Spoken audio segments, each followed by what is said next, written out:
Commission ముందు మీరు ఇచ్చిన రిపోర్ట్ ఏంటంటే కేసీఆర్ గారు ఎలాంటి అవినీతి చేయలేదు, అక్రమాలు చేయలేదు అని కమిషన్ ముందు మీరు క్లీన్ చిట్ ఇచ్చేసారు. మీరు మీ స్టాండ్ ఓపెన్ అయింది. ఇక మొదటి బీఆర్ఎస్ ఉన్నప్పుడేమో మౌనం.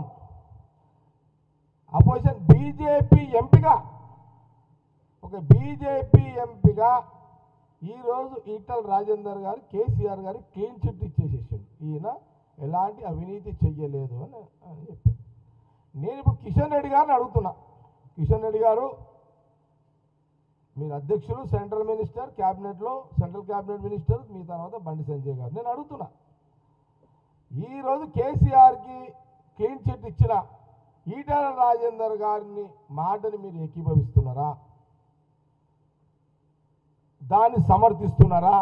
కేసీఆర్ క్లీన్ చిట్ ఇచ్చిన ఈటల బీజేపీ ఎంపీ ఈటల రాజేందర్ గారిని ఆ మాటలను సమర్థిస్తున్నారా? మీరు కూడా ఈటల రాజేందర్ గారికి కేసీఆర్ సమర్థించిన మాట క్లీన్ చిట్ ఇస్తున్నారా? మీ ఎంపీ బీజేపీ ఎంపీకి మీ స్టాండ్, బీజేపీ స్టాండ్ ఇదేనా? మీ స్టాండ్ ఇదే అని ఈటల రాజేందర్ మాట్లాడిండా? మీ స్టాండ్ బీజేపీ పార్టీ పక్షాన మీ స్టాండ్ క్లారిటీగా రావాలి. ఇది కాంగ్రెస్ పార్టీ డిమాండ్ చేస్తుంది. కన్ఫ్యూజ్ తెలంగాణ ప్రజలు కన్ఫ్యూజ్ చేస్తున్నారు.